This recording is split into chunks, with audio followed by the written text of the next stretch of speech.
சமையல் வாங்க இன்னைக்கு என்ன ரெசிபி பார்க்கலாம். கிச்சனுக்குள்ளே போகலாங்க. எங்கள் வீட்டில் கிருஷ்ண ஜெயந்தி அன்னைக்கு பண்ண லஞ்ச் மெனு தாங்க நான் உங்களுக்கு இன்றைக்கி கொடுக்க போகிறேன். சிம்பிளான லஞ்ச் தாங்க, கொஞ்சம் லேட் ஆகிடுச்சுங்க. வாங்க இப்போ நம்ம வீடியோக்குள்ளே போகலாங்க. சமையலுக்கு தேவையான எல்லா பொருளையும் ரெடியாக எடுத்து வச்சுருக்கேங்க. வாழைப்பூ பாசிப்பருப்பு போட்டு ஒரு குழம்பு தான் பண்ண போகிறேங்க. அவரைக்காய் பொரியல் பண்ண போகிறேங்க. காலிஃப்ளவர் மசாலா பண்ண போகிறேன். கூடவே ஒரு தக்காளி ரசம், அவல் பாயசம், இதெல்லாம் தான் இன்றைக்கி லஞ்ச் மெனுங்க. பாசிப்பருப்பு தேவையான அளவுக்கு எடுத்து நல்லா களைஞ்சிட்டுங்க. அதில் தேவையான அளவுக்கு தண்ணி விட்டு மஞ்சத்தூள் எண்ணெய் ஊற்றி இந்த மாதிரி வேக வச்சு எடுத்துக்கிட்டேங்க. இப்போ நம்ம தாளிச்சிடலாங்க. ஒரு வாணலி அடுப்பில் ஏற்றிக்கிட்டேங்க. தாளிக்கிறதுக்கு தேவையான அளவு நான் மந்த்ரா கடலெண்ணெய் விட்டுக்கிட்டேன். கடுகு உளுத்தம்பருப்பு தாளிச்சாச்சுங்க. இப்போ கொஞ்சமாக இதில் சீரகம் சேர்த்துக்கலாம். கருவேப்பிலை தேவைக்கு போட்டுக்கலாங்க. இப்போ சின்ன வெங்காயம், பச்சை மிளகாய், ஒரே ஒரு தக்காளி இதெல்லாம் போட்டு வதக்கிக்கலாம். பச்சை மிளகாய் ஒன்று போட்டால் போதுமானதுங்க. இப்போ வாழைப்பூ நறுக்கி எடுத்து வச்சுருந்ததை இதில் சேர்த்தாச்சுங்க. இப்போ இதை கொஞ்சம் நம்ம நல்லா வதக்கிக்கணும். ஒரு நிமிஷம் வதக்கினதுக்கப்புறமா தேவையான அளவு மஞ்சள் தூள், தனி மிளகாத்தூள் காரத்துக்கு தேவைக்கு போட்டுக்கலாங்க. கொஞ்சம் பெருங்காயத்தூள் சேர்த்துக்கலாம். தேவையான உப்பு சேர்த்துக்கலாம். இதெல்லாம் சேர்த்து நல்லா பெரட்டி விட்டுறலாங்க. ஒரு 2 நிமிஷம் வதக்கிட்டு அதுக்கப்புறமா நம்ம வேக வச்சுருக்க பாசி பருப்பு இருக்குது இல்லைங்களா, அதில் வதக்கின பொருட்கள் எல்லாத்தையுமா நம்ம சேர்த்துடலாம். இப்போ வேக வச்ச பருப்போட வாழைப்பூ கலவை சேர்த்ததுக்கப்புறமா தேவையான தண்ணி விட்டு நல்லா கொதிக்க விட்டு வேக வச்சுக்கலாங்க. கொஞ்சமாக தேங்காய் துருவல் இதில் சேர்த்துக்கலாம். இப்போ நல்லா கலந்து விட்டுறலாங்க. இது நல்லா கொதித்து வரட்டும். வெயிட்டெல்லாம் போட வேண்டாங்க, அப்படியே கொதிச்சா போதும். கொஞ்சம் மூடி மட்டும் போட்டு வச்சிடலாம். கொஞ்சம் நேரம் கழித்து நம்ம ஓப்பன் பண்ணி பார்த்துக்கலாம். இடையிலையும் நம்ம பெரட்டி விட்டுக்கணுங்க, இல்லைன்னா அடிப்பிடிச்சிரும். இப்போ வாழைப்பூ பருப்பு குழம்பு ரெடி ஆகிடுச்சுங்க. அடுத்ததாக நான் ஒரு தக்காளி ரசத்துக்கு கலந்து வச்சுருக்கேன். தக்காளி ரசத்துக்கு நம்ம தக்காளியை வெந்நீரில் போட்டுட்டு தோல் உரிச்சிட்டு கையில் கரைச்சா ஈஸியாக கரைஞ்சிரும். அதில் நான் ரசப்பொடி, கொத்தமல்லி, கருவேப்பிலை, உப்பு எல்லாம் சேர்த்துட்டு கூட 2 பூண்டு தட்டி போட்டு இதில் கலக்கி எடுத்து வச்சுருக்கேங்க. இப்போ நம்ம ரசம் தாளிச்சிடலாங்க. ரசம் தாளிக்க வாணலியில் ஒரே 1 டீஸ்பூன் மட்டும் கடலெண்ணெய் விட்டுருக்கேங்க. கடுகு கருவேப்பிலை போட்டுட்டு இப்போ நம்ம ரசக்கலவையை இதில் ஊற்றிடலாங்க. மிதமான தீயிலையே வச்சு இப்போ ரசம் கொதிச்சாச்சுன்னா கொஞ்சம் கொத்தமல்லி இலை போட்டு இறக்கிட்டா நம்மளோட தக்காளி ரசம் ரெடிங்க. அடுத்ததாக அவரைக்காய் பொரியலுக்கு அவரைக்காயை நான் உப்பு போட்டு இந்த மாதிரி வேக வச்சே எடுத்து வச்சுக்கிட்டேன். வெங்காயம் மிளகாய் நறுக்கி எடுத்து வச்சுருக்கேன். கொஞ்சமாக கடலெண்ணெய் விட்டுக்கிறேங்க. கடுகு உளுத்தம்பருப்பு சேர்த்துக்கலாம். இதில் காஞ்ச மிளகாய், வெங்காயம் தாளிச்சாச்சுங்க. கருவேப்பிலையும் தேவைக்கு போட்டாச்சு. இப்போ இதை ஒரு வதக்கி விட்டுட்டு கொஞ்சம் வதங்கினதும் கொஞ்சம் மஞ்சள் தூள் இதில் சேர்த்துக்கலாங்க. இப்போ நம்ம வேக வச்ச அவரைக்காயை இதில் சேர்த்தாச்சுங்க. நான் வேக வைக்கும்போதே தேவையான அளவு உப்பு போட்டு வேக வச்சுட்டேன். அவரைக்காய் சேர்த்ததுக்கப்புறம் ஒரு 2 நிமிஷம் இந்த மாதிரி வதக்கினா போதுங்க. அப்புறம் நம்ம தேவையான அளவுக்கு தேங்காய் துருவல் போட்டு இறக்கியாச்சுன்னா சிம்பிளான அவரைக்காய் பொரியல் ரெடி ஆகிடுச்சுங்க. இப்போ காலிஃப்ளவர் மசாலா போடுறதுனால இதை நான் பொரியலாக வச்சுட்டேங்க. அடுத்ததாக நம்ம காலிஃப்ளவர் மசாலாவுக்கு ரெடி பண்ணிடலாங்க. நான் நல்லெண்ணெய் விட்டு தான் தாளிக்கிறேன். தாளிப்புக்கு தேவையான நல்லெண்ணெய் விட்டுட்டு சோம்பு தாளிச்சிட்டேங்க. பெரிய வெங்காயம், தக்காளி ஒன்று மீடியம் சைஸ் தக்காளி சேர்த்துட்டு கருவேப்பிலையும் சேர்த்துட்டேங்க. இப்போ இதை கொஞ்சம் நல்லா வதக்கிக்கலாம். இது நல்லா வதங்கினதுக்கப்புறமா நம்ம தேவையான அளவுக்கு இதில் இஞ்சி பூண்டு பேஸ்ட்டு கொஞ்சமாக இதில் சேர்த்துக்கலாங்க.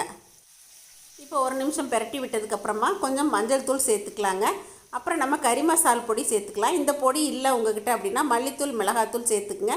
நான் கொஞ்சம் மிளகாத்தூள் சேர்த்துருக்கேன். கரம் மசால் கொஞ்சமாக சேர்த்துக்கிட்டேங்க. இப்போ இது நல்லா ஒரு பெரட்டி விட்டுறலாம். தேவையான அளவுக்கு கொஞ்சம் தண்ணி விட்டுக்கலாங்க. இந்த மசாலா பச்சை வாசம்லாம் போகணும் இல்லைங்களா. இது 1 நிமிஷம் கொதித்தோடனே தேவையான அளவு இப்போ உப்பு சேர்த்துடலாங்க. காலிஃப்ளவரை நறுக்கிட்டு நல்லா வெந்நீரில் போட்டு தண்ணியை வடிச்சிட்டு எடுத்து வச்ச இப்போ காலிஃப்ளவர் இதில் சேர்த்தாச்சுங்க. காலிஃப்ளவர் சேர்த்ததுக்கப்புறமா நல்லா பெரட்டி விட்டுணுங்க. அந்த உப்பு காரம் எல்லாமே அந்த காலிஃப்ளவரில் பிடிக்கணும். இப்போ பாருங்கள், வேகிறதுக்கு தேவையான அளவுக்கு தண்ணி இதுலேயே இருக்குது. காலிஃப்ளவர் வேகிறதுக்கு இந்த தண்ணியே போதுமானதுங்க. இப்போ கொஞ்சம் கொத்தமல்லி இலை தூவிட்டு ஒரு மூடி போட்டுடலாங்க. இதை நல்லா அடுப்பை குறைச்சி போட்டு அப்படியே நம்ம இடையிடையே பெரட்டி விட்டு வேக வச்சு எடுத்துக்கலாங்க. இப்போ பாருங்கள், நான் நல்லா அடுப்பை குறைச்சி போட்டு இந்த மாதிரி நல்லா வேக வச்சு எடுத்துக்கிட்டேன். இப்போ அதிலேருந்து தண்ணியெல்லாம் நல்லா சுண்டி வந்துருச்சு. இந்த ஸ்டேஜில் நம்ம தேவையான அளவுக்கு இதில் தேங்காய் துருவல் இதில் சேர்த்துக்கலாங்க. கொஞ்சம் கொத்தமல்லி இலை தூவி பெரட்டி விட்டாச்சுன்னா நம்மளோட கம காலிஃப்ளவர் மசாலா ரெடிங்க. பருப்பு குழம்பு, ரசம் இந்த மாதிரியெல்லாம் செய்யும்போது இந்த காலிஃப்ளவர் ரொம்பவே ருசியாக இருக்குங்க. இப்போ நம்ம அடுத்ததாக அவல் பாயசம் பண்ணிடலாங்க. அதுக்கு நான் ஒரு குக்கரில் கொஞ்சமாக நான் நெய் விட்டுருக்கேன். இப்போ நான் சேமியா சேர்த்துறேன். என்னடா அவல் பாயசம்னு சொல்லிவிட்டு சேமியா சேர்த்துறேன்னு பார்க்குறீங்களா?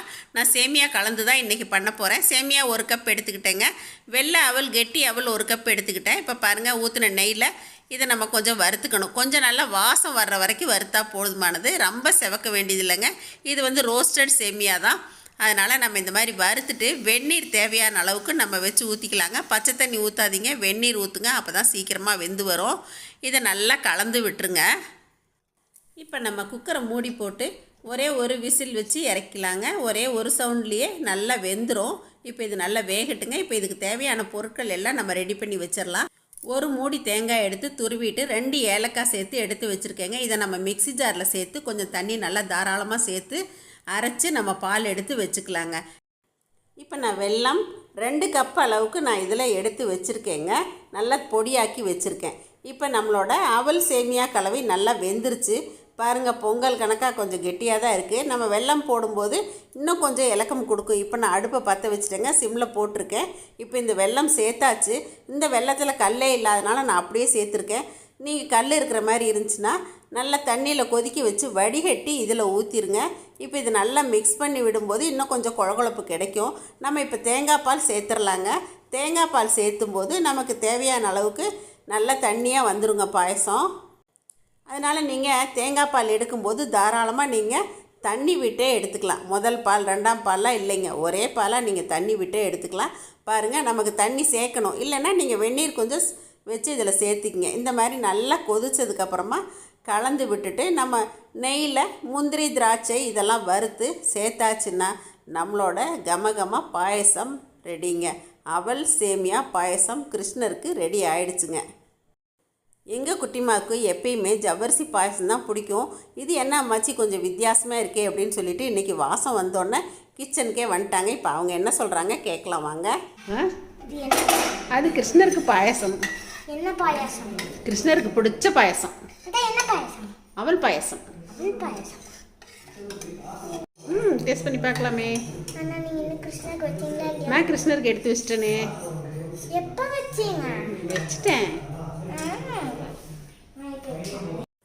எங்கள் குட்டிமா இன்றைக்கி தான் அவல் பாயசம் ஃபஸ்ட் டைம் சாப்பிட்றாங்க. ரொம்ப பிடிச்சிருக்கு. இப்போ உங்கள் டேஸ்ட்டில் இருக்காமாச்சின்னு சர்டிஃபிகேட்டும் கொடுத்துட்டாங்க. இப்போ சமையல் எல்லாமே ரெடி ஆகிடுச்சுங்க. வாழைப்பூ பாசிப்பருப்பு குழம்பு, தக்காளி ரசம், அவரைக்காய் பொரியல், காலிஃப்ளவர் மசாலா, சேமியா, அவல் பாயசம் எல்லாமே ரெடி ஆகிடுச்சுங்க. இந்த மாதிரி பாயசமெல்லாம் செய்யும்போது கொஞ்சம் நேரம் ஆனோன்னே கெட்டிப்படும். நீங்கள் உங்கள்கிட்ட காய்ச்சி ஆற வச்ச பால் இருந்தாலும் இதில் சேர்த்துக்கலாங்க. ரொம்ப நல்லாயிருக்கும். நான் தேங்காய் பால் மட்டுமே தான் இன்றைக்கி விட்டுருக்கேங்க. இந்த மாதிரி தாங்க கிருஷ்ண ஜெயந்தி அன்னைக்கு சமையல் பண்ணி கிருஷ்ணருக்காக அவல் சேமியா பாயசமும் பண்ணி கிருஷ்ணரை வழிபட்டோங்க. அடுத்ததாக ரொம்ப சீக்கிரமே பிள்ளையார் சதுர்த்தி வரப்போகுது இல்லைங்களா? விநாயகர் சதுர்த்திக்காக கொலுக்கட்டை மாவு எங்ககிட்ட இப்போவே ரெடி ஆகிடுச்சுங்க. தேவைப்படுறவங்க நீங்கள் எங்களை காண்டாக்ட் பண்ணலாங்க. உங்களுக்கு சமையலுக்கு தேவையான பொடி வகைகள் எல்லாமே எங்ககிட்ட கிடைக்குங்க. தேவைப்படுறவங்க இங்கே கொடுத்துருக்க வாட்ஸ்அப் நம்பரில் காலை 10 மணி முதல் இரவு 7 மணி வரைக்கும் எங்களை காண்டாக்ட் பண்ணலாங்க. இன்றைக்கி நான் கொடுத்த இந்த வீடியோ உங்கள் எல்லாருக்கும் ரொம்ப பிடிச்சிருக்குன்னு நினைக்கிறேங்க. இந்த மாதிரி வெல்லம் தேங்காய் பால்லாம் போட்டு பாயசம் உங்கள் வீட்டு குட்டீஸ்க்கு நீங்களும் அடிக்கடி செஞ்சு கொடுங்க. இதை பார்த்துட்டு எப்பயும் போல் உங்களோட ஃபீட்பேக் சொல்லுங்கள், ஷேர் பண்ணுங்கள், சப்ஸ்கிரைப் பண்ணுங்கள். தேங்க்யூ. சரசு சமையல் பாருங்கள், சமையல் நல்லா பண்ணுங்கள்.